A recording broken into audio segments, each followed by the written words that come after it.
really slow today, Wendy.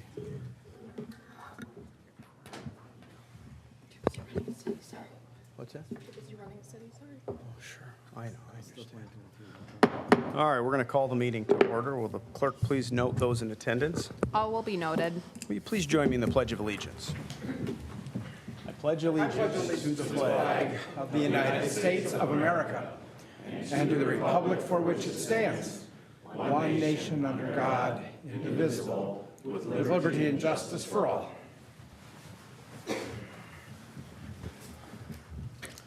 All right, item 2, approval of the minutes of the regular city council meeting from May 14th, 2024. I would entertain a motion to approve those minutes. So moved. Second. I have a motion, a second. All those in favor say aye. Aye. Any opposed? Motion carries. The minutes are approved. Adoption of the agenda, we have a couple changes. So item 8A, second accessory structure variance request for 4728 Stewart Avenue.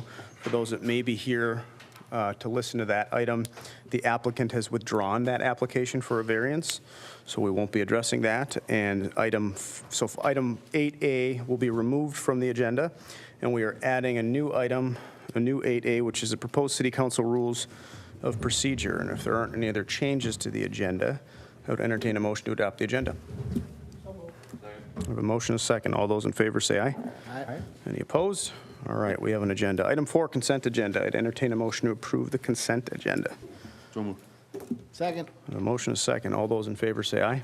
Aye. Any opposed?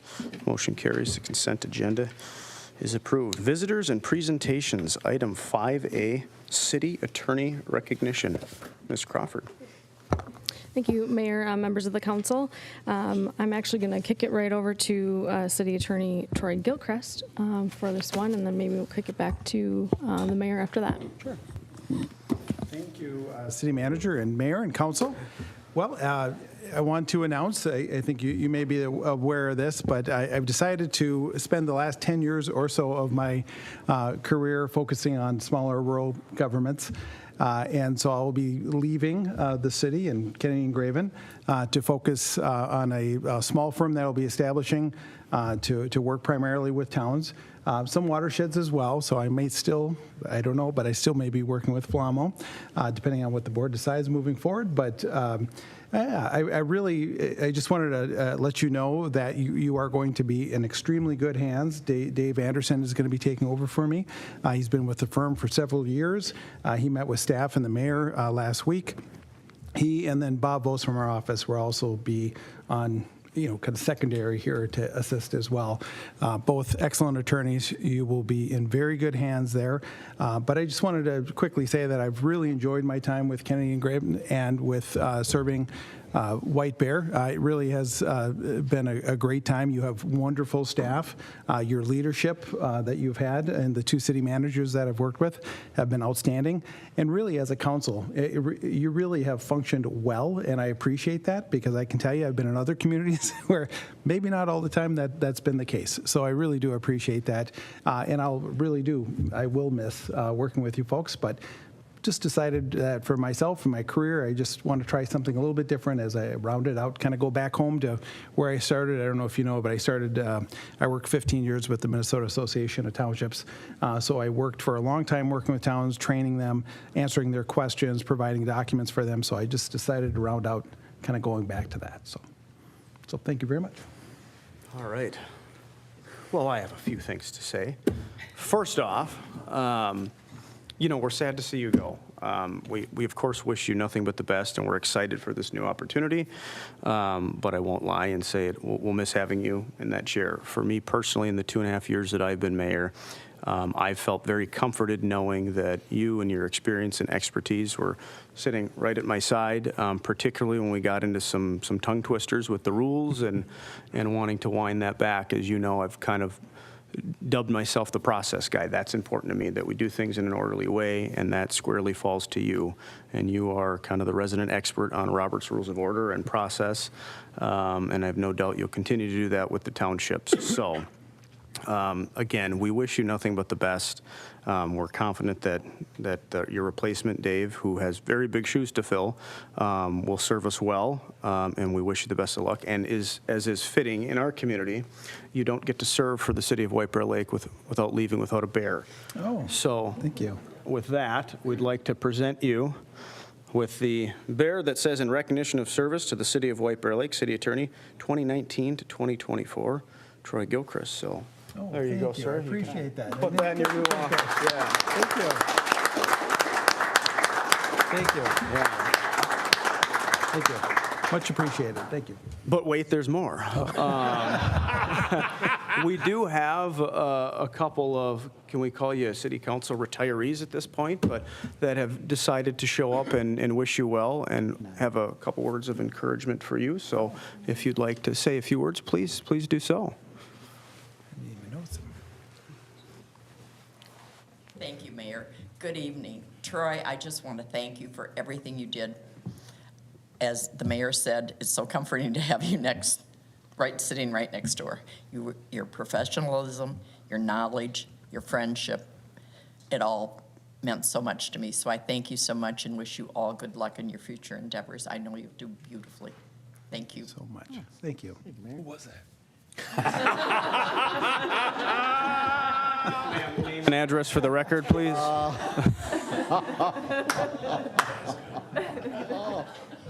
Oh, Mr. Mayor, council, staff, Dan Jones, 2181 Cedar, White Bear.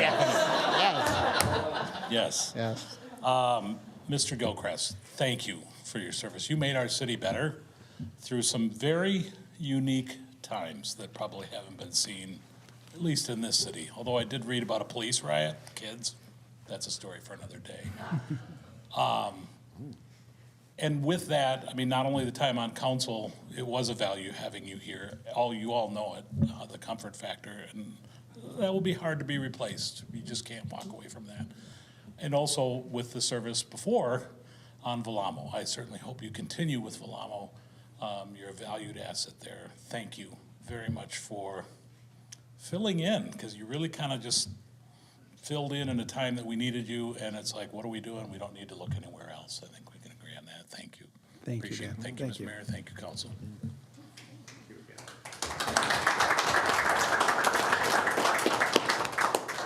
We're going to go eat cake. All these years, you don't know that door doesn't open? I guess it takes a fourth or a fifth term to learn the doors around here.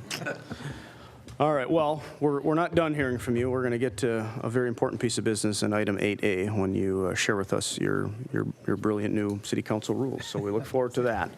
So more work to come. Thank you again, Troy. Thank you all. All right. Item 5B, the 2023 Annual Comprehensive Financial Report. Ms. Kinsvater, whenever you're ready, or whomever else is discussing. Mr. Mayor, members of the council, tonight we have Brad Faltasek with Abdo with us, who will present the audit report. He has a presentation and we'll take questions at the end. Thank you. Honorable Mayor, council members, I am here to present. Do I just press and of course? Go on. Yep, keep going. Okay, here we go. So yeah, this is just a high-level summary of what's in the financial statement. If you have any questions throughout, you can certainly ask at any time, and I can stop and answer them. But I'll just go through kind of our slides, and certainly at the end, you can wait for questions too. So the first slide, this is kind of just gives an overview on what I'm going to go through tonight. That is our audit results. Then go through the general fund results. That's your main operating fund in the city, as you know. Other governmental fund results, enterprise funds, and then key performance indicators. So those last slides is where we compare your city to other cities of similar size throughout the state of Minnesota, as well as in the county. So first slide here is our auditor's opinion and Minnesota legal compliance letter.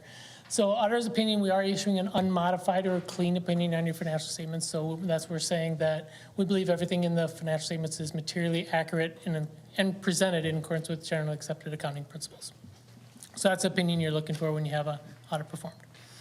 At arriving at that opinion, we'll kind of go on a risk-based approach. We'll look at higher dollar amounts, look at the aid you're receiving from the state, the tax revenues, your assessment revenues, make sure all those things are coded properly and recorded in the city coffers. So didn't find any, we are not reporting any findings related to the financial statement, so that's good.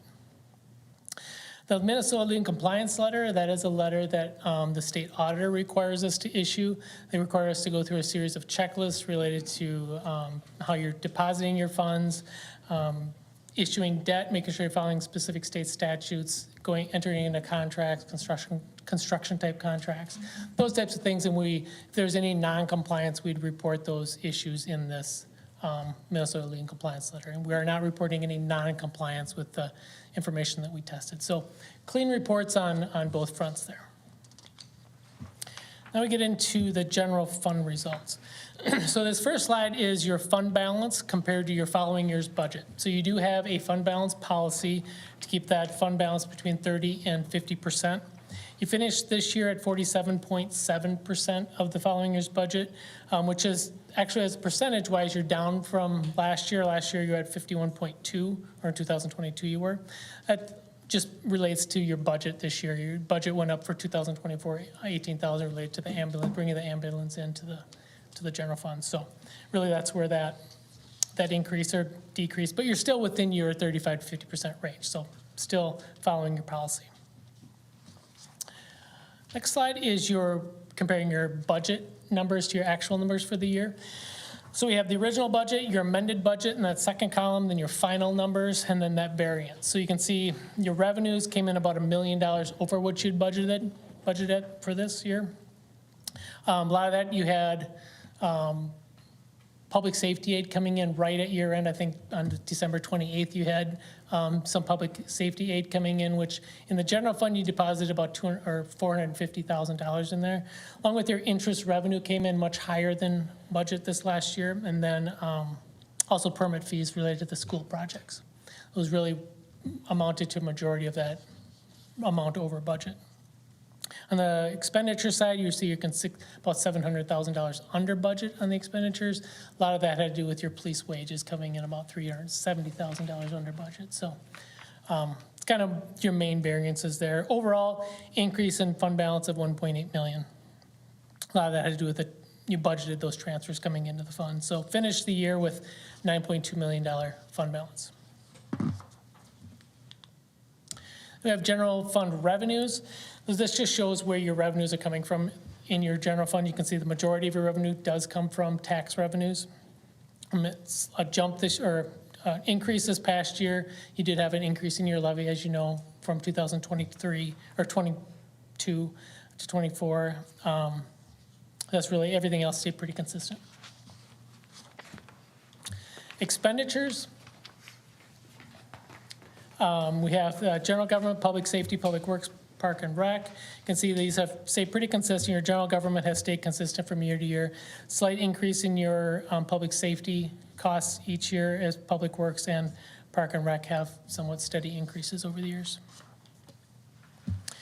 Then we get into any questions on the general fund so far? Okay. Then we get into your special revenue funds. So these are funds that have monies that are set aside either because an outside party is restricting their use or council has committed a purpose for these revenues. So the first fund, the American Rescue Plan, you can see it doesn't have a fund balance. With that, you do have about $575,000 left to spend in this fund in 2024. It doesn't have a fund balance because the revenue isn't recognized until you actually spend it. So that money is just sitting there as unearned revenue as of year end. So it has a zero fund balance. The other major changes here, the last one there, the Economic Development Fund had a $269,000 increase. You did decertify a TIF district this past year. When you decertified that, whatever the remaining tax increments in that fund were returned to the county, which is about $1 million.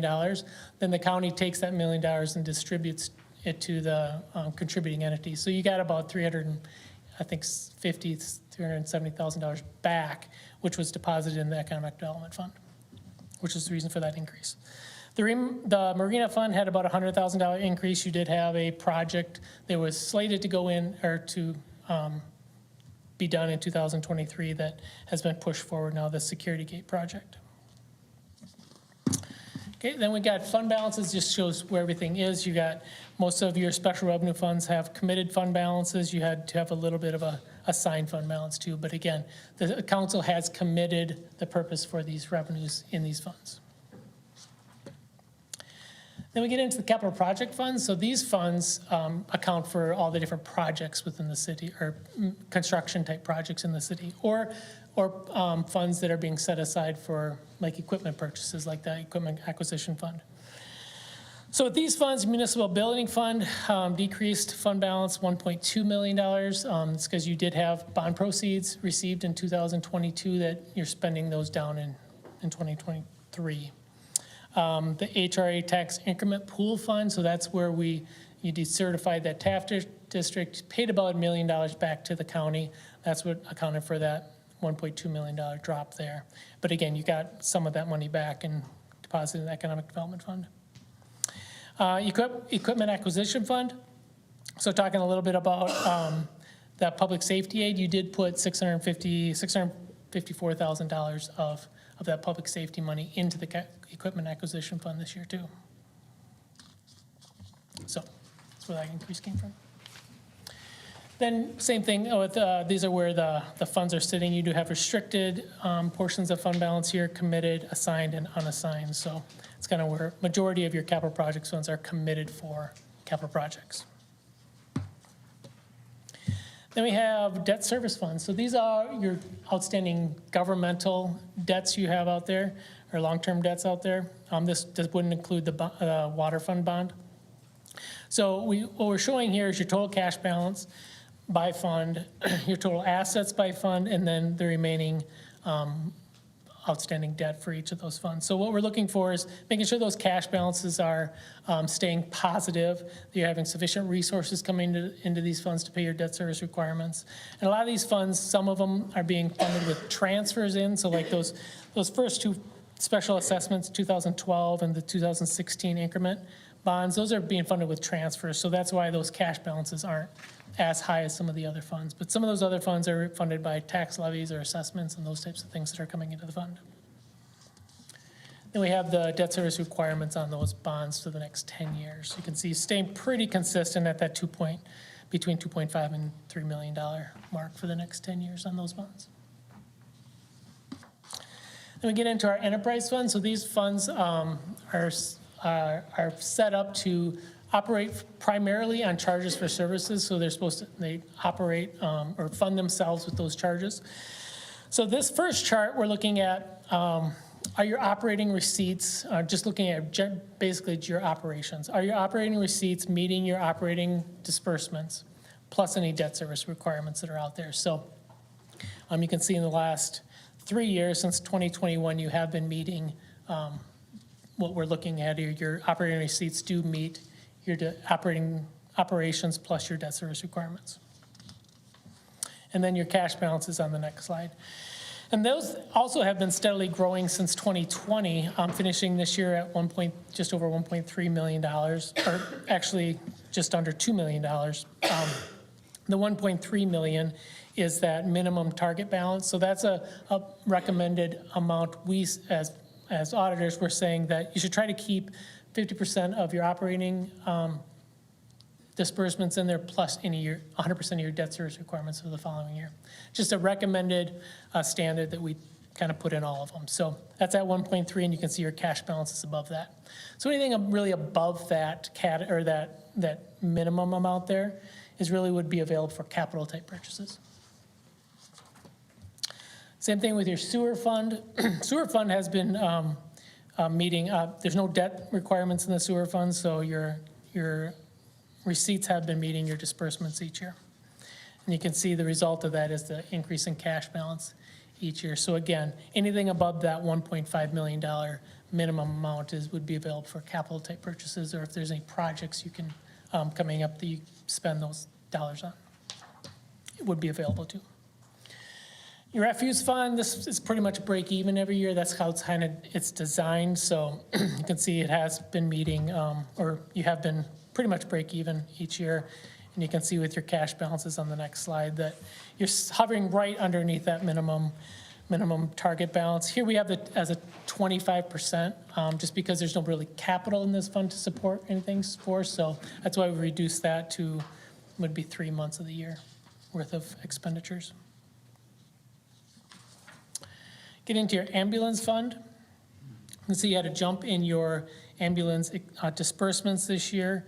There was a large allocation related to the pension allocation this year to the ambulance fund, more than in prior years. So just allocating that para pension liability to this fund affected it quite a bit. So that accounted for that increase. And your cash balance, so that allocation wouldn't really necessarily affect your cash balance, but your cash balance did decrease from 575 down this, or from, I don't know, about 700,000 last year to around $200,000 this year. You did purchase that ambulance last year too, so that also had an effect on your, a decrease in cash. License Bureau, here again, pretty much break even each year, had receipts were slightly above disbursements this year for 2023. And then your cash balances on the next slide had a slight increase in your cash as well.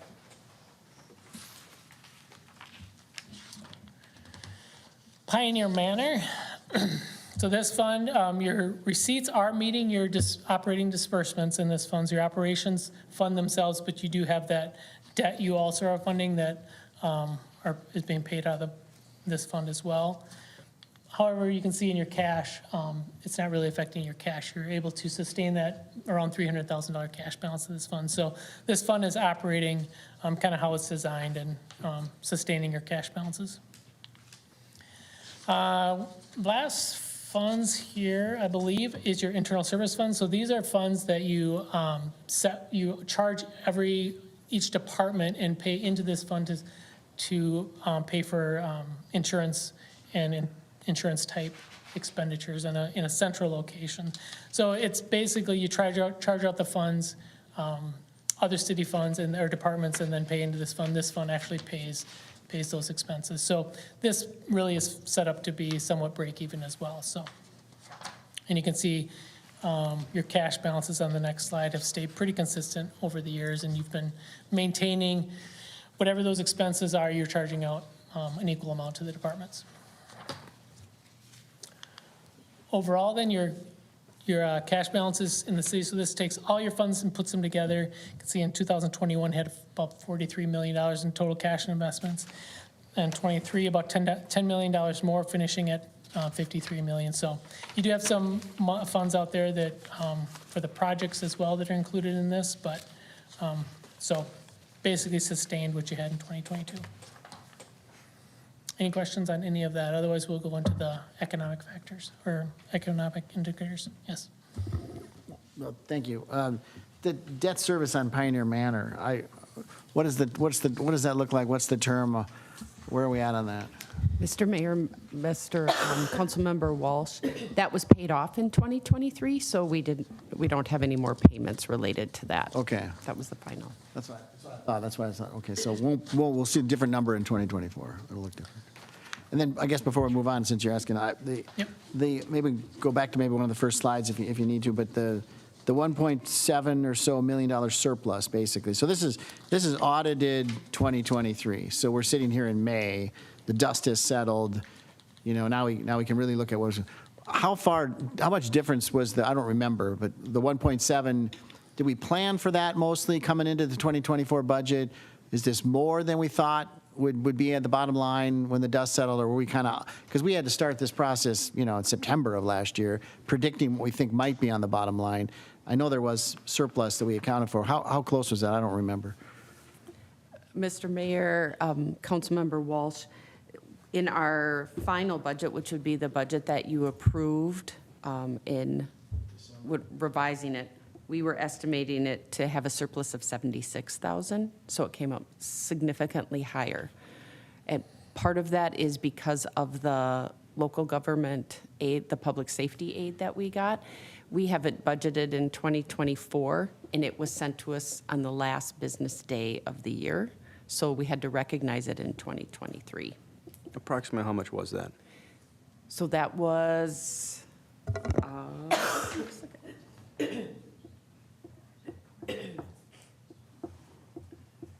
that was 451,000, 452,000 of that. So that was the public safety aid that was deposited.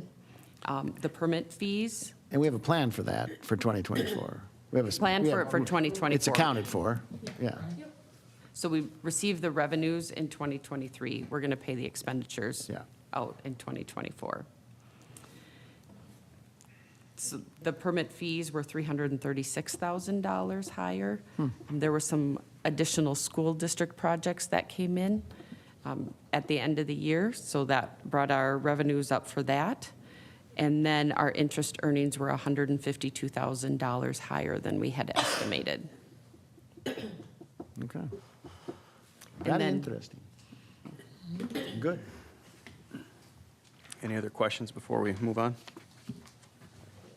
Please Okay. continue.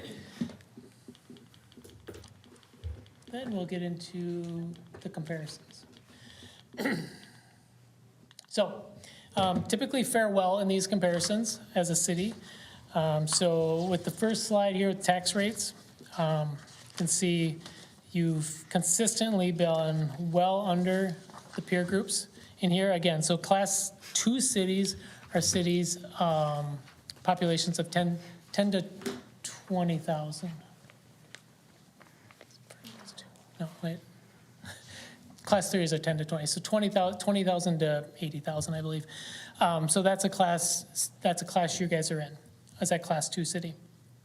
So we have those on the top. We only have data through 2021. That's a good point. I want to make that point too.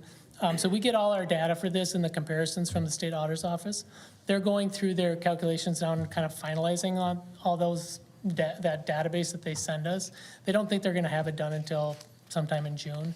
So kind of leaves us hanging with 2 years of comparisons here. But still, and then we also have cities in Ramsey County, again, other class 2 cities. And then because that class 2 city range is so high, 20,000 to 80,000, we also looked at, we've added cities of 20 to 30,000 population, just looking at those as well. So have those 3 peer group comparisons for you.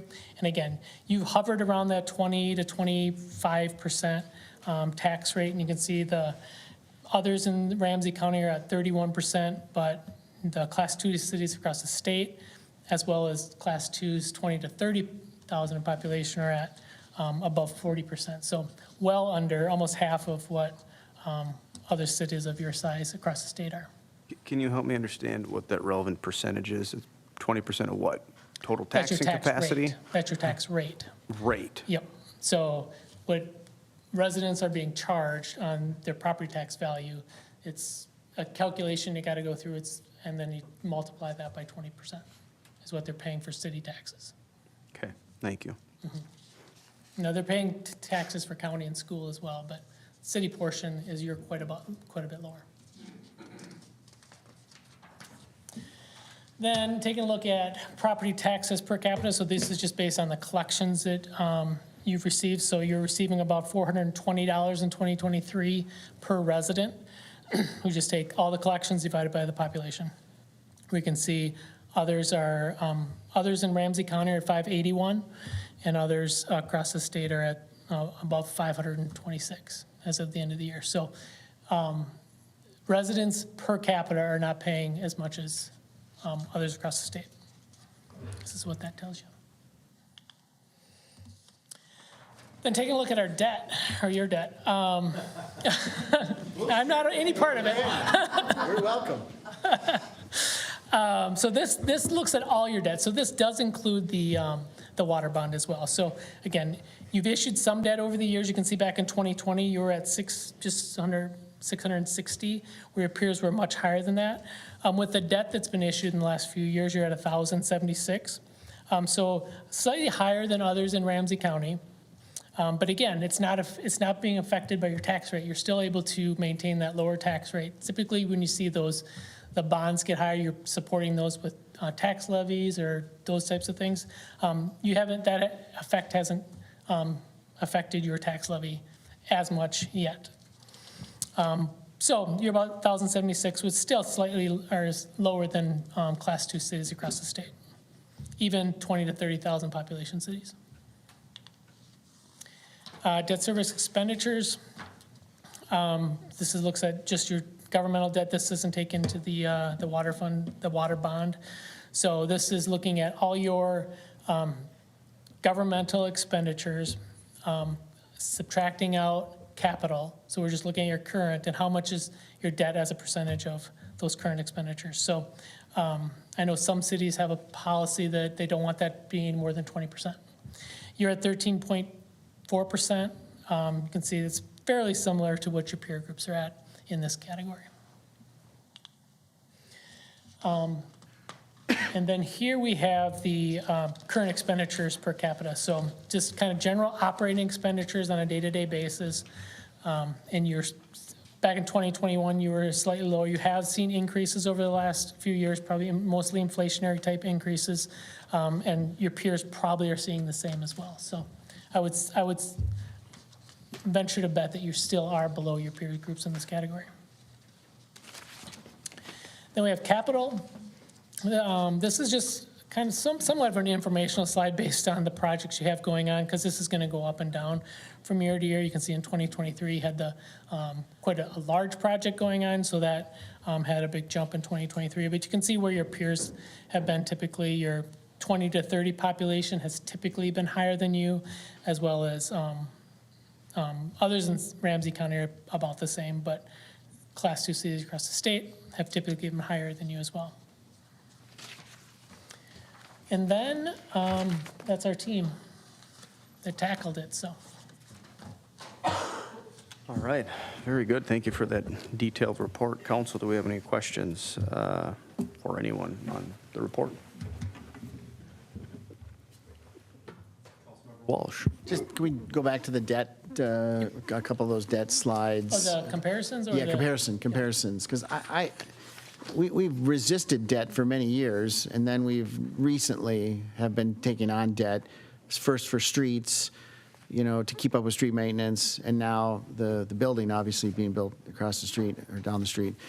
So I mean, I thought we were still low compared to our peers, but it seems like we've sort of caught up. I guess my point is we've resisted, community centers and swimming pools, and even when we did the hockey rink, it was a very small amount of money renovation-wise. But are we catching up on debt peer-wise? I feel like that's what I'm seeing here. Yeah, as total debt, you are, yep. But I think this, I still think you need to take a look at this. Your tax rates haven't been affected. Even you had an increase in your tax levy, quite a big one last year, actually, relatively to other years. Yeah. But you can see your tax rates are still much lower than your peers. So you are able to, based on your tax capacities, those types of things, you are able to sustain a relatively flat tax rate. So I don't think debt's all that bad. I mean, you're doing good things with your debt. So I think this is probably, these two slides here are probably important when you're looking at, okay, are we taking on too much debt? It's really not affecting currently your tax rates. And did I characterize our debt right? Am I missing anything? I mean, is it really? I mean, there's a few. We've done a little bit of smaller projects like vehicles and things, but mostly it's the streets and then the new building, right? Okay. Just to clarify, you characterize it as we've kind of caught up, but we don't have 2022 and 2023 data, right? Correct. So we don't really know. Typically don't see a lot of change in the peer groups. I mean, there's a lot of cities in there, so I don't expect a lot of fluctuation in the peer group cities. So you are still slightly under, I guess, at this point, your Class 2 cities and your 20 to 30,000 population cities, but you're a lot closer than you were. No, I understand. I'm just trying to understand this when you say you typically don't see it go up. I'm looking maybe a couple graphs back. The debt service expenditures as a percentage of This one? yeah. Yep. So this one you have, as far as what you're paying out on your debt service requirements. Back to this slide where we have the 10-year. You're pretty close to what others are paying on an annual basis for your debt service requirements. At that, just under $3 million. Okay. This is what that's referring to. So it's comparing what you're paying out on your debt service requirements on an annual basis to what your peers are paying out. Okay, thank you. Any other questions from council? Councilmember Edberg. Thank you, Mr. Mayor. I've missed you, Mr. Faltasek. It's good to have you back. I'm welcoming the question. Don't be so quick. Actually, I have 3 questions, but they're not. Okay. So first of all, I'm going to take home my take-homes. Number 1, we ended the year with a positive fund balance in the general fund. A little higher because of that last-minute deposit, but we're still well managed on a general fund operational standpoint. We're outperforming budget or overperforming our budget. Your audit was a unmodified opinion, no findings. I am going to come back around to that no findings conversation. Your letters to the, you've supplied us with letters to the state auditor, other entities noting, hey, we didn't find anything. We've had positive general fund surpluses over time, and more than just the general fund. We've had low tax rates, low property tax per capita, and our bonding is quite small compared to our legal capacity. We're about 25% of where the state says this is the maximum that you can go, and I think it was 86 million, and we're down at Yeah, 82%. so Well under. we could have greater capacity if we had the desire and the need. We have capacity. All right. All of that is really popular. It's really good news. So the thing I want to ask about is internal controls, because in numerous places, Abdo makes the comment in their statements that you didn't find anything, but you actually weren't looking at our internal controls. It was the take home that I got, and I welcome an alternative view, is that you expressed no opinion on our internal control procedures. If you found something, you would have an obligation to report it either to us or to the auditor or other places, and you didn't find anything. So in your profession, I've been a part of a board where a high-ranking management official made personal use of funds that were not allocated for those purposes. I made it a point to ask about how do we keep that from happening again? Because I don't ever want to be on another board where that happens. Now, you're not inspecting at least that's what my interpretation of your disclaimers. What would a good government that wants to take responsibility for ensuring its controls are adequate, what would be practices that we should be looking at? Who would we be looking to? How would our body, we are not have our noses in the books on a regular basis. How would we assure ourselves that our controls are adequate? That's a good question. So, do you have a good answer? we'll see. All right. I think I do. We'll see what you think, or what the council thinks. So we do look at your internal controls. We just don't offer an opinion on it. So we look at specifically transactions and look for areas where maybe a transaction is handled by one person from beginning to end. So if someone is, let's say, billing out something and receiving it as well, there's a control issue there because they could use that money or pull that money somewhere else because nobody else knows they're billing it. So those types of things where we see a higher risk, especially if it's a higher dollar amount, that if there's something in those type of controls where we believe something could be done without someone else catching it or knowing about it, those are where we'd be bringing those findings to the report. So you do have adopted procedures and policies in the finance group that they follow. So if you as a board, those would be the types of things you want to view. Okay, how are things processed? Because you do have those things documented. And you can see how whatever disbursement or payable is handled when it comes into the building to when it gets, a check is written, the invoice is approved, the check's written, and then being paid out. So there are procedures in place that we look through, and then we also do observations. So we take a look at, okay, this is what it says it should happen. Did they follow these procedures all the way through? And we do a random sample, and if we see that maybe it wasn't approved or something, that's where we raise a red flag and maybe pull additional checks to see. So we do look at it, and we didn't see anything in those controls that would have a significant risk of misappropriation. So that's comforting. If we were to want to ask questions and examine our internal processes, who would we task to do that? Again, it's like, okay, good fences make good neighbors. Two sets of eyes on financial transactions are generally better than one. But whose sets of eyes get to play that game if we were worried about foxes and hen houses? Where would we go looking? Do we talk to the fox? Do we talk to the chickens? Or do we talk to somebody else? Are you talking about who on council you would have? No, I'm talking about how would we go about understanding that?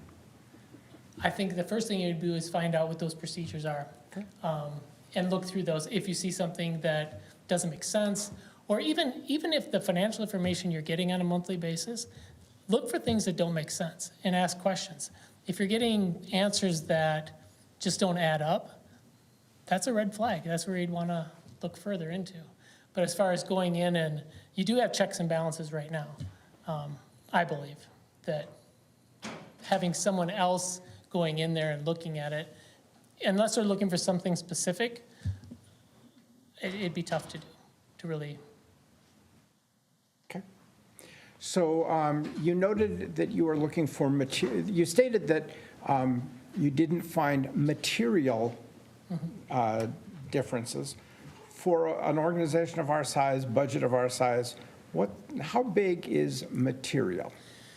It's going to be different for each fund. So once you look at, it's different for each opinion unit. So if you're looking at your financial statements, the fund financial statements in the beginning part of your report, you have the general fund, you have the non-bonded debt fund, that page, and then you have other governmental funds.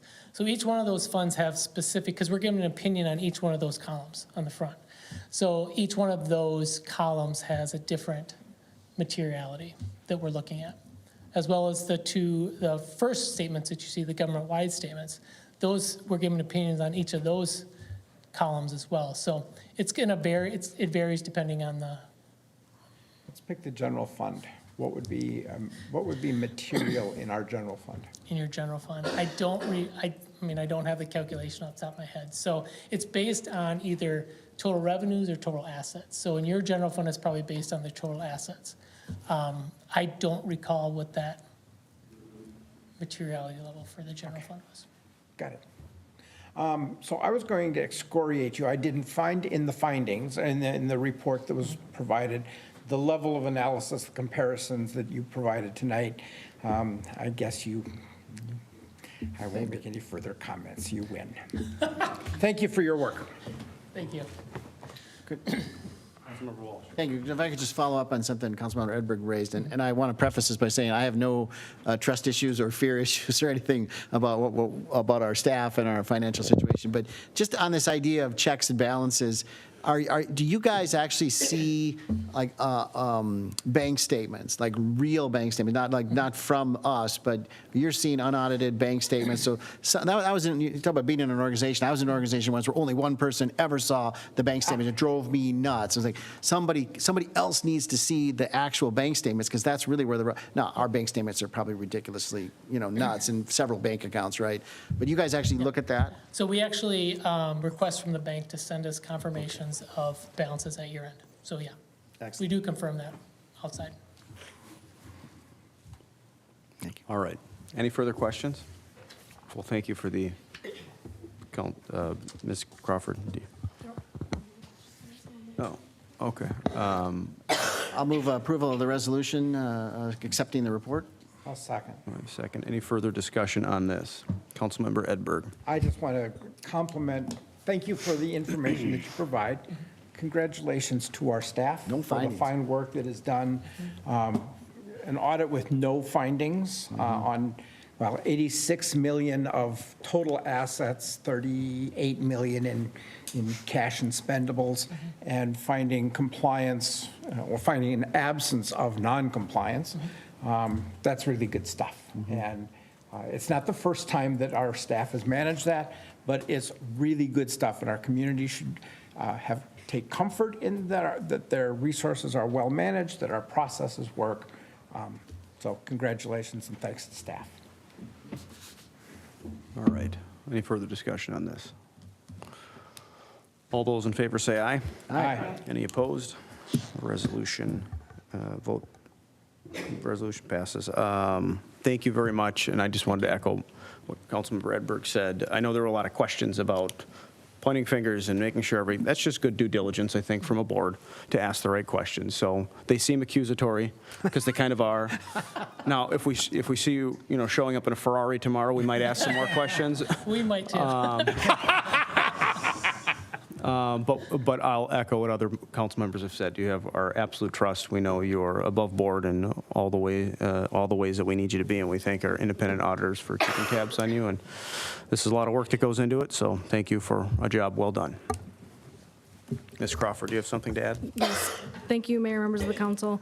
Just in addition to what council members and the mayor have said tonight, that's $86 million, and that's 5 employees in our finance department, right? Which includes utility billing, AP, AR, all of it. So I think that's pretty amazing. So does the GFOA. So even though we're not talking about the 23 budget, I do want to just share with everybody that the finance department and the city, because of the finance department, did receive for our 26th year in a row the Distinguished Budget Presentation Award. But for the first time this year for our 2024 budget, we were recognized. We received special recognition for our strategic goals and strategies, and the way that we received that is when the 3 reviewers, the review board, all 3 gave the highest possible score in that category. So that's the first time that we've received that, to my knowledge, and I think to Ms. Kinsbutter's knowledge. So I just wanted to again call it the finance department. So thank you very much. Very good. Thank you. And thank you again. Thank you. All right, item 6, public hearings, nothing scheduled. Item 7, unfinished business, nothing scheduled. The amended 8A, proposed city council rules of procedure. Mr. Gilchrist, are you kicking us off? I am, Mr. Mayor. All right. All right, thank you, Mr. Mayor and Council. So this is a project that we talked about at your February 13th work session. But the reality, as you all know, is we've had kind of micro discussions about parliamentary rules and motions and such at various council meetings over the last several years. And the charge given to me at the work session was to come up with a more manageable set of rules. Right now, the council has adopted Robert's Rules that was enacted in 2008. The council acted to adopt Robert's Rules, which, as I talked about in the work session, nothing against Robert's Rules. A lot of folks use it, but the reality is it's a 714-page book of rules. That is just not practical to look at and try to figure things out at a meeting, particularly when really only 2 pages of that 714 pages are devoted to bodies of less than 12 members. And in those 2 pages, or slightly less than 2 pages, it talks about things like you really don't need a second, you can just make a motion and vote, which of course is contrary to how any city I'm aware of conducts their business. And so it really is trying to right-size the rules and make it fit to a city council's business, how they conduct themselves, what makes sense. So what I did is try to keep it simple, but yet try to cover the waterfront, at least practically speaking, of the sorts of issues that come up. So what you have before you is a 2-page proposed City Council Rules of Procedure. Talks about the authority, which right in your city charter, it says that the council shall make its rules of procedure.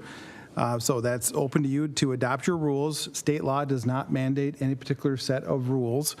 So by and large, you're free to adopt your own rules, though as we've discussed in the not too distant past, there are times where statute will tell you what your voting requirement needs to be to take a particular action.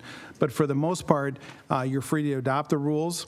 The purpose statement is, again, trying to keep it simple, make it efficient, keeping in mind that ultimately these rules are here to help you achieve the will of the majority of the council. And I don't mean that in any sort of negative way. It really is meant to bring you together, have order in how you conduct your business, and ultimately make decisions that reflect the will of the council. Voting requirements, again, this is right out of your charter, as we talked about. You have a majority vote is required of the full council. So you have to take, it has to be a majority number of the full council. Without that language, you could actually have, if people are absent, a reduced number of votes passing something. But your charter dictates it has to be as though everyone is here. It has to pass that majority rule. Rules of order, I know this came up in the work session. It's like, okay, if we adopt a more simplified set of rules, what happens if? Can we refer to Robert's rules? Sure you can. Number 4 makes it clear that you may, not required to, but you may refer to Robert's rules. If you find yourself in a particular dark place where these rules don't seem to address it, you can always refer to there with the hope that they have a rule that you can understand and apply in a given situation. With the motion, just making it clear that you all know what a motion is. There are main motions and secondary motions. Obviously, a secondary motion can be made while a main motion is on the floor. So rather than trying to dictate or indicate that separately, I just put a little S next to those motions that are secondary, making it clear that a second is required to formalize a motion, to formally put it before the council. Debate. Most motions are debatable. In other words, the mayor calls for debate or questions or discussion on an issue. There are some, though, that are not debatable. So those are indicated in the descriptions as not debatable. Recess, just wanted to make it clear that obviously the presiding officer can call for a recess, as you have done. Also making clear the presiding officer is the one who runs the meetings.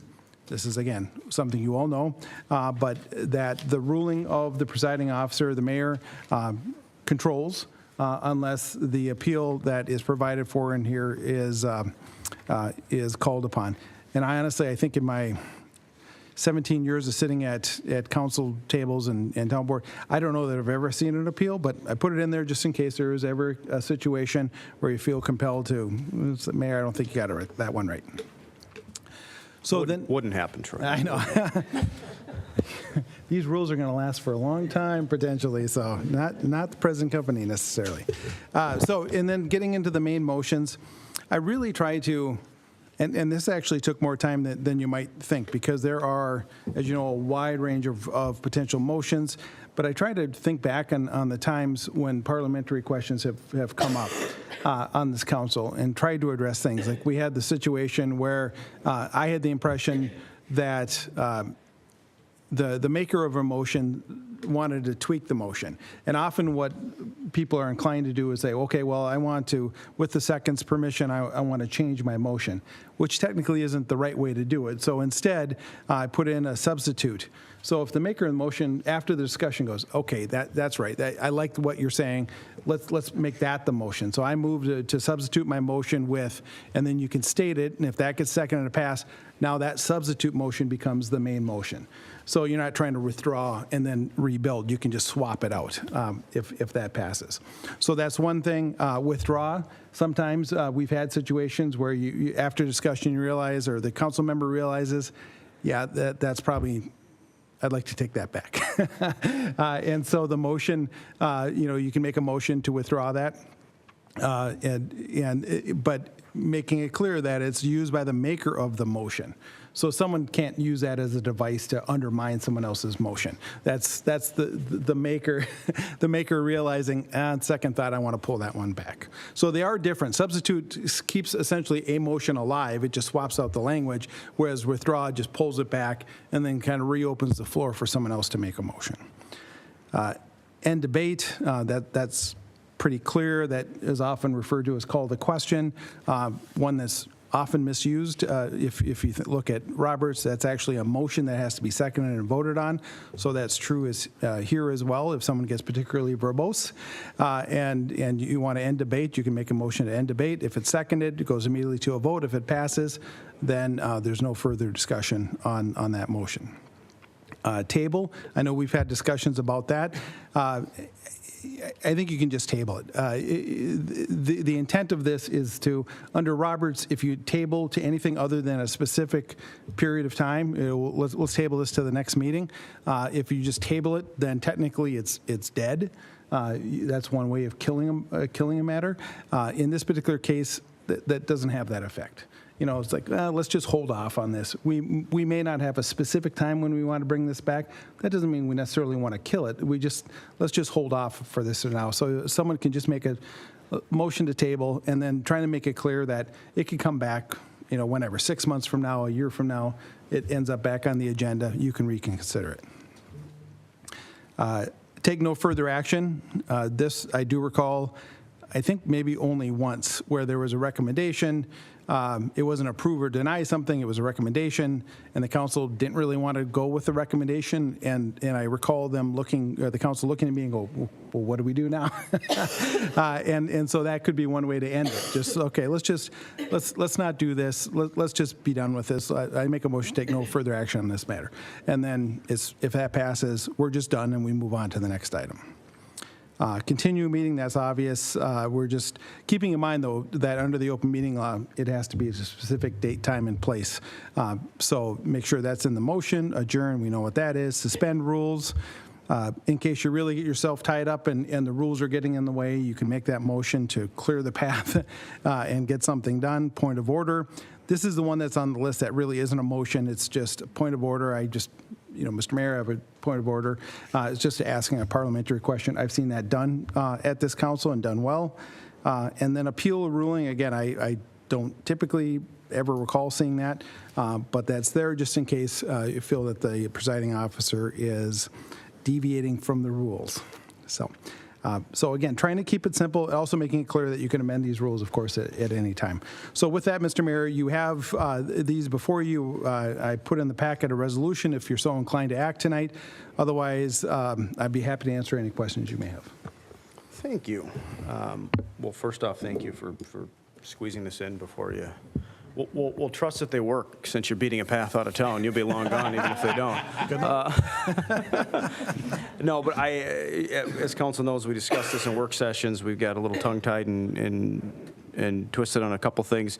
I think these are nice, simple, straightforward rules that are going to allow us to just conduct the business without some of the formalities that can bog us down, but still give us a nice framework to maintain orderly and have a good, clean process. So I don't have any questions. I think they're clean and simple. Troy, again, thank you for putting these together. Council, any questions for Mr. Gilchrist? Councilmember West. Thank you, Mayor. I just want to make sure, so when it says that there is a motion, what you mean is there needs to be a motion and a second for it to pass? Okay. And then I don't know that you talked about reconsider. Could you go over that a little bit? Thank you, Mr. Mayor. I realized as soon as I was done there, I skipped that one. So reconsider, this is a difficult one because it comes up from time to time. I follow generally the idea in Roberts is that the maker of the motion, typically you make a motion and a second and discussed and it gets passed. And then for whatever reason, later in the meeting, it's like on second thought, that I want to bring that back up again. So the maker of that motion, that pass, can make a motion to reconsider it at that same meeting. Now, I do talk about or at the next meeting, but recognizing that city government, of course, is moving forward based on the actions of that meeting. So if it's, yep, I make a motion that we enter into that contract, it passes, city staff is, you're going to have the mayor sign the contract, and now you're off. You've entered into that legal contract. You really can't, on second thought, 2 weeks later, let's not do that contract. Well, you've created legal liability for yourself. You've shorted whichever vendor potentially is out there that you've contracted with. So there's a certain practical sense that, that's too late to reconsider. So I'm trying to give the presiding officer the discretion to say, I understand where you want to go, but I'm going to rule that out of order because the city has already moved forward on that. I'm sorry. Does that have to be on the agenda? That's a good question. I would say probably yes, right? I mean, because at least my understanding of how you, and that's where these rules could have quickly turned into 4 pages, 5 pages, 12, 20 pages. So I tried not to get too much into that sort of detail, but I would, typically every time I've seen you all address items on the agenda, address your meeting, it's on the agenda, or you don't talk about it, or you talk about maybe we should talk about this in the future. So effectively, if somebody wanted to use that reconsider motion, I mean, you almost can't even get to it, right? Because first you got to get that It would put have to be on the agenda, yeah. and you've got to get everybody to agree to that first. I think realistically speaking, I don't know As how far as your the agenda is later developed, so I can't quite comment on that, but. You could amend the agenda at the beginning of that meeting, ask it, as you said, amend it to put it on, and then council would have to approve that amended agenda. Yeah, that makements sense. Councilmember Walsh. Thank you. I think these are really good. And there's one thing I think we should talk about, and that's the motion to table not being debatable. We tabled something at our last meeting and we debated it. And I think it's okay to debate whether we want to table something, and also like when do we table till next meetings, we table till the 2 meetings in a way. I mean, I think so by practice, I don't think there's a problem with debating whether to table something. I think that's a legitimate debate. So I might suggest we take the not debatable off of motions to table. I don't know what others think. Yeah, I mean, Councilmember Walsh, I think that's a really good catch, because there are certain things that we should have a discussion about whether or not this is timely and we should act on it, and we don't even want to go down that route and not just have it be a procedural sword for whatever reason that someone can use. So I would be open to amending that, and I also have no concerns that by amending that and allowing that being a subject to debate that we're going to have a problem with it. We've had good conversations with that in the past, and I think Mr. Gilchrist, as a default, probably rightfully so, should put that as not debatable, but good catch, and I would be open to that. That makes sense. And with that, I would entertain a motion to. What was more? Oh, was just gonna take that issue as long as got it's it. in I'm front of sorry. us. So, did you want to make a motion to amend to? We'd have to have a Do we have a motion in front of us? We're just in discussion here, Mr. Mayor. Yeah, so, Mr. Mayor, I believe at this point, the discussion, I think is fine. That's a suggestion. And so when it comes time to make a motion to adopt the resolution, if that's where you end up, I think it can be with the absence, with deleting that not debatable. I think that can be made part of that resolution. You'd think all the time I spent reading these things, I would have not No. totally butchered that, but life goes on. Councilmember Edberg. there. So I have one other small tweak that we might consider adding, and that's under voting requirements. My memory says that there was one topic about a supermajority for PUDs that we entertained, and said that we were going to put that aside to deal with that at a later time. My recollection is that there was not a state prohibition or a state requirement, and so my sense is that if we're going to allow ourselves, we need to add in city charter, state law, or specific council action to the contrary, or something, that the council can change that. And I'm not saying that we have that debate and conversation now, but in order to allow us to do that without going through a charter amendment or without having to consult state statute, I think we need some other mechanism for bringing that into our decision-making sphere. Do you want to talk? So, Mr. Mayor and council members, that situation did come to mind. My recollection of that is we ended up talking about that as an amendment to the charter. I think that's where, I thought that was a charter or. Mayor, council members, city attorney, we did talk about it in that context as well as with the zoning code. So, and staff was directed to kind of run those concurrently. So while we're working on the zoning code, also tee up the charter commission to have that discussion. So we are working on teeing up the charter commission to see if they're open to that discussion, but it would be a charter amendment.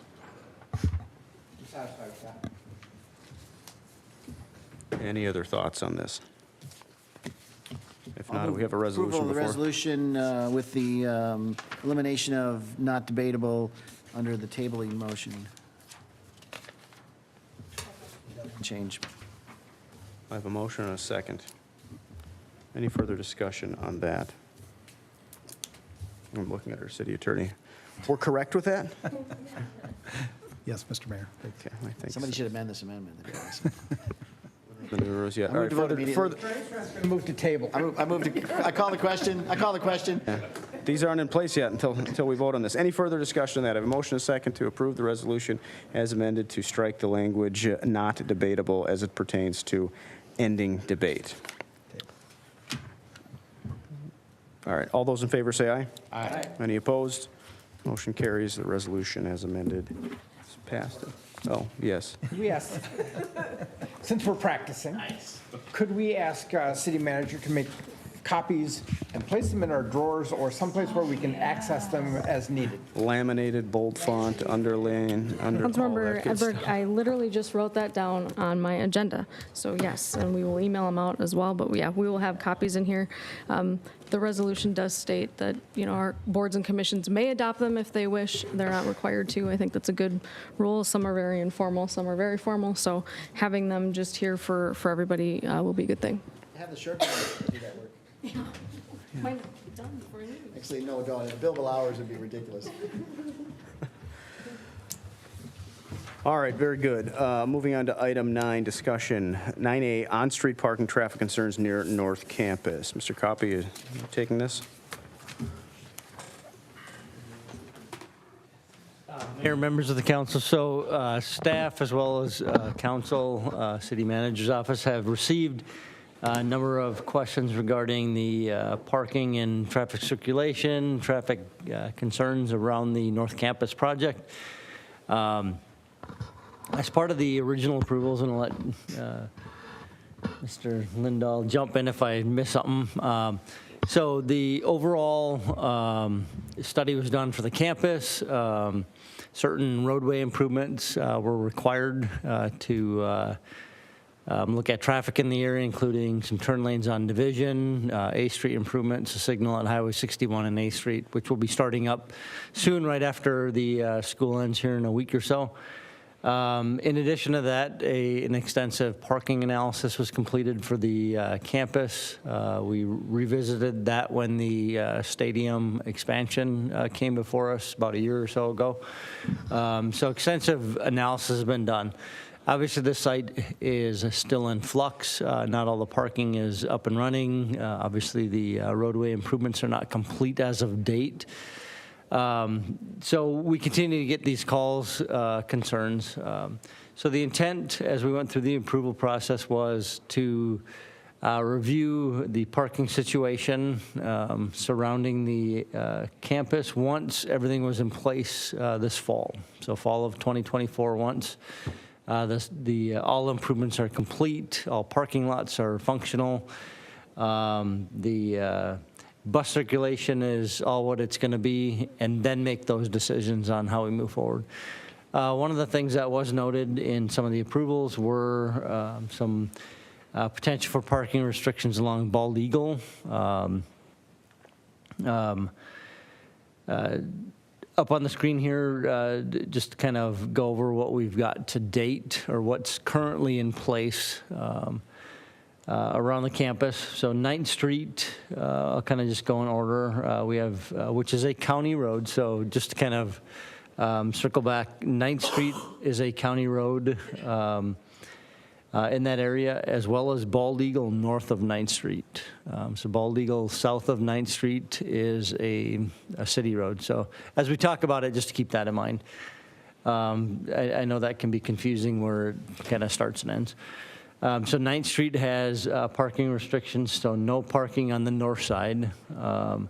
Central Avenue has no parking on the west side of the street. Division Avenue is fairly narrow, as you know. It's not really, the shoulders aren't set up adequately, width-wise, and that is currently no parked on both sides, A Street to the north, and then 5th A Street just on the west side.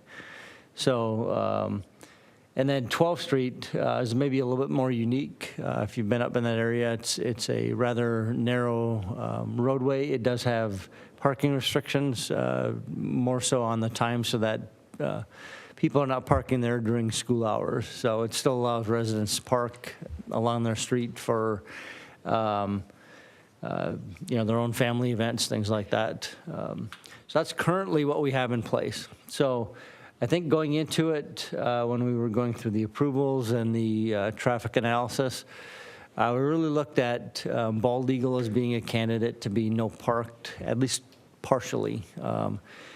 The analysis generally showed that from a safety standpoint, and the number of people that are entering and leaving the campus, that we would have no parked the east side. Two reasons for that. One is the traffic that is exiting the parking lots. Any parking along the street provides that barrier to see oncoming traffic. So that would have been what we would have done. We've gotten a number of complaints from folks that are on the west side or exiting on those streets on the west, that having a similar issue. Also, people stack, and it's more of a rural section road up there, and people are parking off on the shoulders into people's yards. So that being said, no parking adjacent to residential areas can be a little bit sensitive from the standpoint of you limit their own guest parking, overflow parking for their own homes. They have a birthday party, something like that, a family event, and people aren't allowed to park on those streets. So it's a touchy subject as far as typically no parking there, especially on a busy roadway. I mean, if you no park both sides, there's nowhere to go. You have to get onto one of the side streets. Obviously, if you park one or the other side, say we no park their side and allowed parking on the east side. Now people that are visiting have to cross a busier roadway to get to their home. So it can be quite touchy, and like we said, it's the idea was to let things normalize a little bit this fall once all the improvements are in place, all the students are in place, and to see where things go. The other thing I'll note is, as far as the approvals go, is there is a potential to do permit parking as there is at South Campus. Again, not knowing how students are going to react to parking on site. Is there truly, was the analysis perfect? Was is there enough parking? They reviewed other similar campuses and felt this was adequate. And until we really know what that parking issue might be, we weren't going to enter into a permit program if it really isn't an issue or it extends far beyond what we thought it would go. So that was going to be the reaction this fall once we really see what's happening. So I don't know if anybody else has anything to add, Ms. Crawford or Mr. Lindahl. Otherwise, we'll open to discussion and questions from council. Well, kind of as a threshold matter, this all kind of goes away temporarily once the kids are out of school, right? I know there's sporting events, but widespread.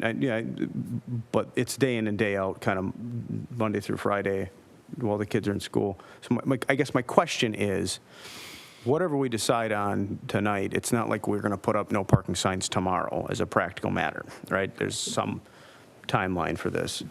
I mentioned that and asked the question because if it truly was that in about a week and a half or so, we've got some time on our side to really do a deeper dive on this, great.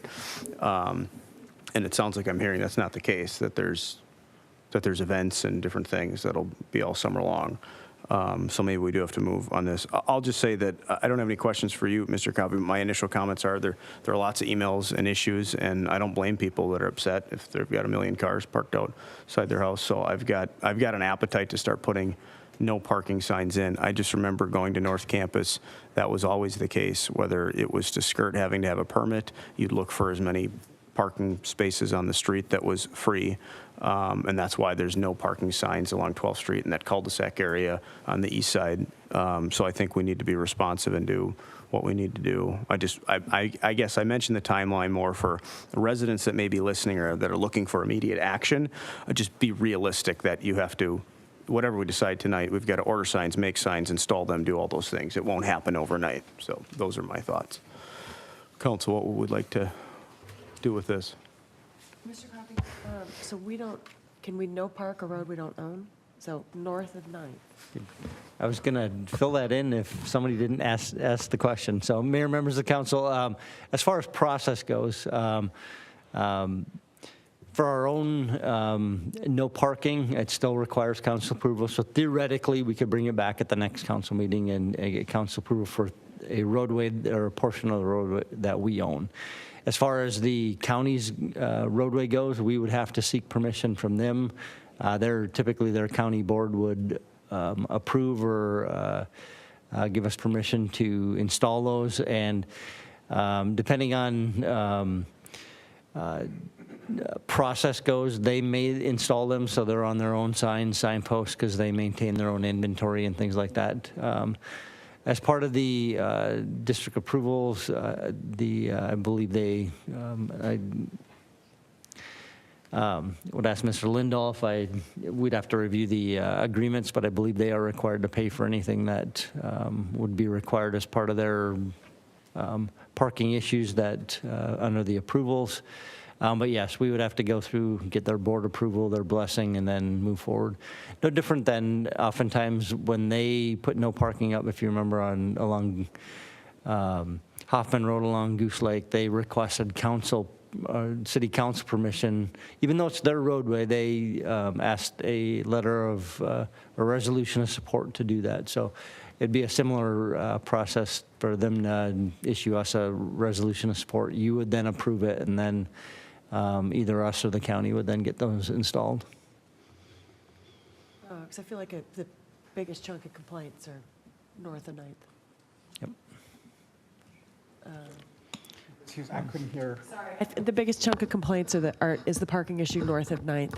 Got it. North into the school property, because you've got cars parking on both sides of the road, and a lot of them are like parents hanging out, waiting for their kids to walk off school property, and they're just parking on that side.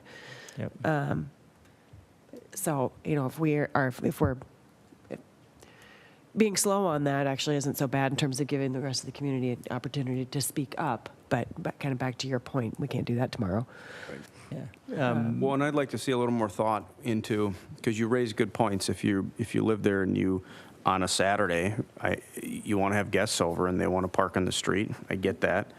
I don't know how to solve that other than to bracket it with Monday through Friday, 7 a.m. to 6 p.m. kind of a thing. I know that doesn't scoop up events on the weekends and tournaments. So that's why I think as a community, we have to have a little bit more of a conversation to decide, kind of pick your poison. Do we want to have an outright prohibition and then give folks an opportunity to say, hey, the kids don't bother me and I want to have some parking for my guests? Maybe that doesn't happen. And folks that say, well, I can live with, the occasional tournament here and there, but it's really the Monday through Friday, day in and day out.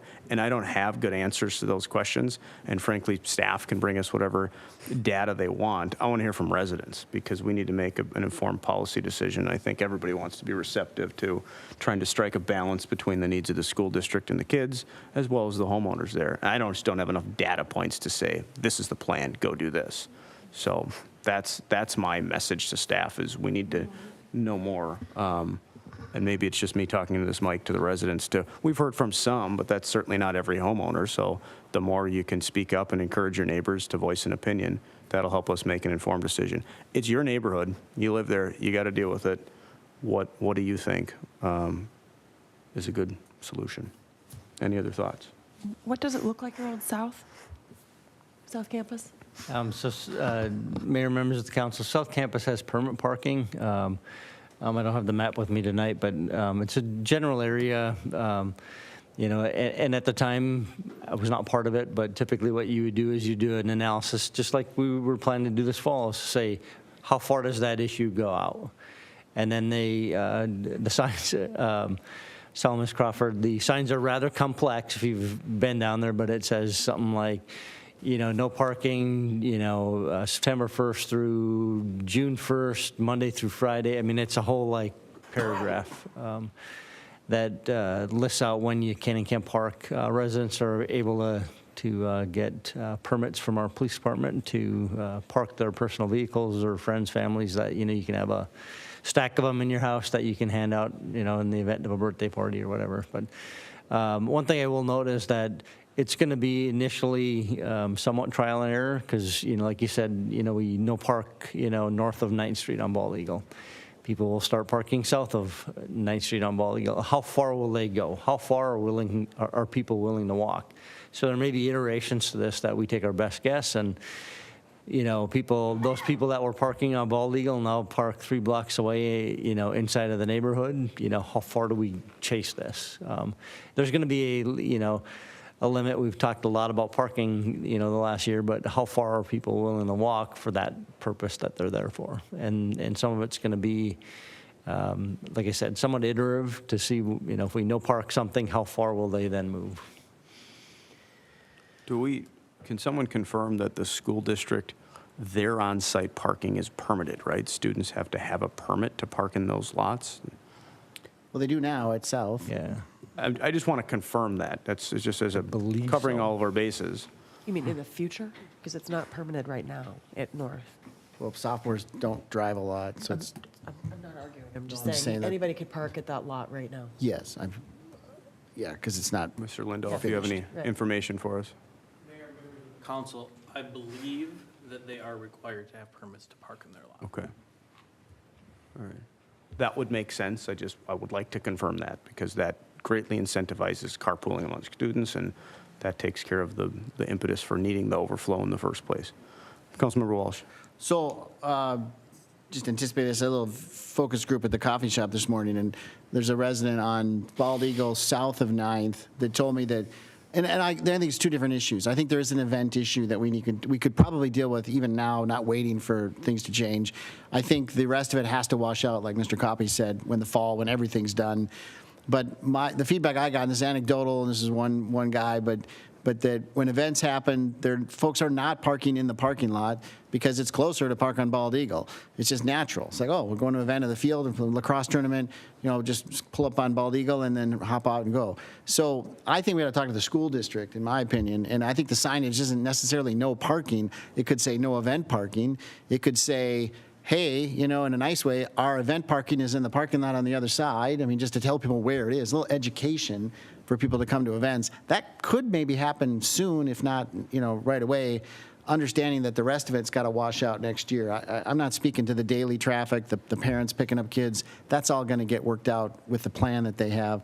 We can react to that later. But I think we might have an event issue and a training issue for people not to park on Bald Eagle for events and to utilize the empty parking lot that is right there on the other side of the field. We just got to get habits going. So that maybe talking to the school district on that. Yeah, and I think, that's a good point. As someone who grew up in that area, event parking is nothing new. There may be more cars on a bigger scale, but cars have always parked on Bald Eagle Ave at Price Field for football games or along the tennis courts for baseball, whatever it is. There probably is more cars. So, I mean, my biggest thing, or the bigger thing that I want to address, because I have a little bit more tolerance for the event parking, and that's good to know that they're not even utilizing the parking lot, because if 5 years ago, your older son had a football game there, that's all that parking lot didn't exist. So that education component might be really helpful. The Monday through Friday, kind of day in and day out, every single day with the students actually parking there, to me is the greater concern, because that's consistent every single day. And I don't know if that, I agree with Councilmember Walsh and Paul Coffey, it's not going to shake itself out until we get all the kids, load up the school, play with it a little bit and see what happens, which I recognize from members of the community that it's frustrating, just like it's been frustrating for years to go through the construction project. But this ultimately, I believe, is a good thing for the community. So we just got to hang in there and keep voicing your opinion, make complaints so that we can continue to monitor it and make adjustments. But that component's going to be a September, October, November thing that we're going to deal with. There's only so much we're going to be able to do now. Event parking, maybe we can address, which for all intents and purposes over the summer is all we're really talking about, because the kids aren't going to be in school for 3 months. So maybe we can do that on a short-term basis. Mr. Coffey. Mayor, members of the council, one thing I will note is to sign streets, no event parking is typically not done. Reason being is it is extremely difficult to determine who is there for an event and who might be there from a house themselves. So typically that is not done. I have actually never seen that done. You'll see that in parking lots quite often where it's, they'll sign a parking lot, no event parking, things like that, but typically not on a public roadway. Well, there's a difference between signing it and enforcing it. I'm not suggesting enforcing it, I guess. I'm suggesting training yeah, you're right. I mean, I guess the school district probably can't sign the street. That's ours in the county. In their mailings, Yeah, as they advertise, we're having this track meet, please don't park on Bald Eagle. Yeah. They could do that. Mm-hmm. We can't do anything about it, but they could do that. And beyond enforcement, again, just letting people know. Because if you're, for example, coming from out of town, it's your first game at White Bear, and you're a different part of the conference, this isn't your home school, you might not know, hey, if I drive a couple hundred feet further, I hang a right, I'm in a parking lot. And I think if we educate folks on that, hopefully there'll be somewhat of a take rate. But people just aren't going to know. And it's a brand new school. It's going to take some time to establish new norms. So I don't care as much about the enforcement, because I trust Mr. Coffey that just isn't a thing. But we can certainly put signs up, or encourage the district to put signs up, wayfinding where parking is. There you go. Wayfinding. Learn that jargon What for a the jingle, downtown. what a lingo you got. Yeah, there. I know. Wayfinding. Look how modern I am. Yes, Councilmember Renshaw. Wow. Please. And I believe the biggest of the parking lots is not even built yet. Yeah. It's on the division side, and that hasn't even been, they just demolished the building a couple weeks ago for that parking lot, so that's not even in yet, so. Okay. But to the point of walking, it's even farther away from the fields No. than Bald Eagle. No, it's right next to the field. Is it? It's just on the Where'd they opposite- take just down on the other Central? side of the field. Oh, right past Just on the Central east where the side of the buses field. used to be. Thank you. Mr. Lindo. Mayor, members of the council, I want to preface what I'm about to say by saying, I think the city should give a big thank you to all of the neighbors, directly related to, the school and in the surrounding neighborhoods, that they have endured a major project in their neighborhood for a number of years now. And so certainly we owe them a big thank you for all that they've endured so far. Now, that is a qualifier at a risk of sounding a little cliche about being a city planner. There was considerable amount of planning and review and analysis that was done both at the beginning of this project, even prior to me being involved, but then also, which included a parking study, and then a refresh or a redo of that parking study when they came in to expand the stadium seating. And we are nearly to the end of their project. And I can completely understand that at this point, it may seem like this has been going on a long time. We're also nearly, as you mentioned, the mayor just mentioned earlier, we're nearly to the end of the school year. And so the conversations that the engineering department and the community development department have had certainly hear the concerns from the community, but we do just, we kind of feel like we're at the, if we could get, the construction process on the campus has been fluid. So there are certain things that are open and certain things that are not. And one side of the parking on the campus has been open and the other side is closed during construction. And now they're working, there was different sides, different road projects on Division or Bald Eagle that still need to be completed. So I would just emphasize what I think I'm hearing from the council is, generally, I feel like we're almost to the end of the project. We don't have the full capacity of the roads on to get to the project or the parking that will be available on the project, by the end of the summer or the beginning of the school year. And so that's why really staff has come back with the perspective of we're really close to having a fully functional site that's going to be done based on the analysis from their engineers and then reviewed by the city, and which is intended to make sure that the site handles their traffic and parking needs. And then, obviously, as with any user in town, we would, make sure on an ongoing basis that the analysis that was done is working properly. And then I guess just one final comment, I'd say that staff would echo, I think, the comments that I've heard from a couple of council members here now is if you live in the area and you have concerns or you're experiencing things in front of your house, that's all additional data that we can use to help make sure that that the campus functions as best it can once the project is fully complete. Mayor, members of the council, just to add to what Mr. Lindahl said, I agree with everything that he has stated.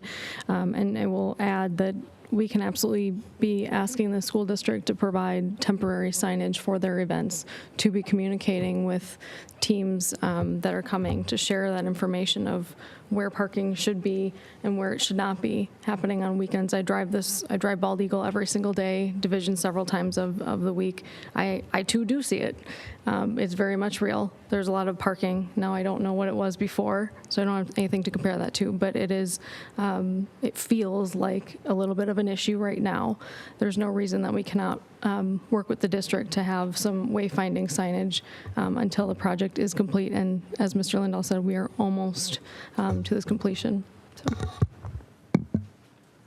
Very good. Could I? All right. Councilmember Hughes. I guess one of the things I would request, I hear you, I think these are all great points, everything you've said, is that kind of by like the second football game, we're ready to turn and burn on something as the pessimist in me thinks that there's going to be parking all over hell. If there isn't, great, we don't do anything. But what I don't want to do is get to the end of the football season and been like, oh, we were just working on it. It's like, I feel like we're going to, and I don't really mean it has to be like the third football game of the year. I'm just saying I don't want to talk about this again in December. I'd really like to fix it pretty quickly rather than say, let's just now the school's back in session and we've had a couple of games, let's let it play. I don't want it to play out very far into the school year. And if some of this stuff requires conversations with the county, I mean, if we could preempt some of that by just not preempt, but if we could begin those ahead of time to just say, hey, by the way, we're going to be coming in, and by beginning conversations now with the school in terms of we'd like these things in your flyers now, but please figure out how you're going to fix this. These are your people. I mean, there are people too, but if we could have some options maybe, and if one of the things we do consider is permitting, we'd want to have an open conversation with the community on that. So it would be like, we need to talk about it so that we can tell them what some of these options are so that they can give feedback. So I guess I'm just saying if we could start moving on some of those things so that in September we're having real conversations rather than we're having this conversation again at that point. Well, I think those are good points. I think we can expedite even more to the extent that there's some remaining events or events this summer, tournaments. My expectation would be for staff to be plugged into the district's calendar so that when there are opportunities to come and observe this firsthand, whether it's on a weekend, inform council. I'm fine driving by. I want to know, because at the end of the day, Councilmember Hughes is right. That's the worst thing is, okay, we're going to take a whole fall to study it, and then it's like eye roll. Okay, great. Now we've got some data. We'll look forward to that next year and went through a whole cycle. Whatever ability we have to get some relevant data points, and it might not be the end all be all, but if there's events going on over the summer or the tail end of the school year, let's observe it. I assume you have already. I trust that staff, has gone out and observed it. I'm not saying you haven't, but if the more we can get of that, the better, especially as the project evolves, especially as we start encouraging the district to roll out signage. It's trial and error. So maybe the district can roll things out like ASAP and see if people are actually responding, or if we can observe people that are just utterly ignoring it and parking on Bald Eagle anyways. Those are the data points that are going to help me make an informed decision. I think council members agree with that. Mayor, council members, I would just ask Mr. Copy, how long do you think it would take us to figure out the new norms? Right, it may not be by the second football game. Mayor, members of the council, two things come to mind is obviously we talk about the kind of the school itself, the school activity or the drop-off, pickup, student parking, things like that. That I would hope we should figure out. Obviously, week one is not everybody's acclimated to it yet. By week 2 or 3, I would guess that people have typically settled into their norm. I think, as Councilmember Engstrand said, that the parking lot from an event standpoint is not even built yet, so we don't even have anything to react off of other than we can react off of what's out there today and those events even throughout the summer, but until all the lots are completed in place and, we start talking to the district as far as, provide wayfinding, put the sandwich boards on the curb saying event parking, at the sign, those kind of things. We won't know, so, and I'm not going to pretend I know exactly when football season starts or when the first game is or anything, but, I would say within a couple of games we should have a general idea of what's going on. And football is going to be the worst, from an attendance standpoint. Other, weekend tournaments obviously can be pretty hectic as well, but the football, the handful of football games they have each fall are going to be the worst. Are we allowed to, we can request, but how, can they put somebody out there during, morning hours when kids are parking? I'm talking about the beginning of school next year to discourage parking on Bald Eagle. Where my kid goes to high school right now, there's, guys outside that help people get into the parking lot. And so they would see the kid parking on Bald Eagle and walking into the parking lot. Obviously there's no teeth in that, but perhaps a little shame goes a long way. I don't know if that's the kind of request that we could make to them, but again, I'd go back to if we could also ask them in all of their event paperwork that goes out, please don't park on Bald Eagle, park in the lots. Or, I don't know, on the neighborhood side of Bald Eagle. I don't even know. I just think that we could ask them to put that out. I read that kind of stuff when I'm going to other places. As a final comment, I want to take the opportunity to say this, which probably will be a little bit unpopular, but I'll say it anyways. The reality for all the folks that live really, really close to that high school, that are in that neighborhood, things are fundamentally going to change. There's a new super high school that was built. There's going to be loudspeaker activity. There's going to be lights. This is the new norm. Whether you're like that or support of the project to begin with, that's just a reality. There's going to be a lot more traffic, noise, lights. And from the city's perspective, I think all we can do is be as responsive as we can be. We can be an aggregator of the complaints and the levers that we have to pull. I think everybody on the council is committed to pulling those levers to make it as good as we possibly can. But I don't think anybody should be naive about the reality of when all 4 grades are under one roof next fall. It's going to be different.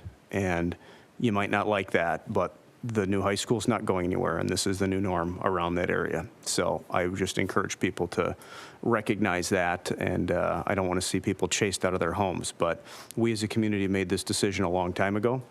I think it's ultimately good long-term for the community, and we're all just going to have to adjust, play it by ear, and roll with it a little bit because, again, that high school is not going anywhere.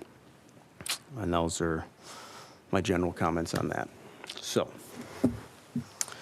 with that, item 10, communications from the city manager. Thank you, Mayor, members of the council.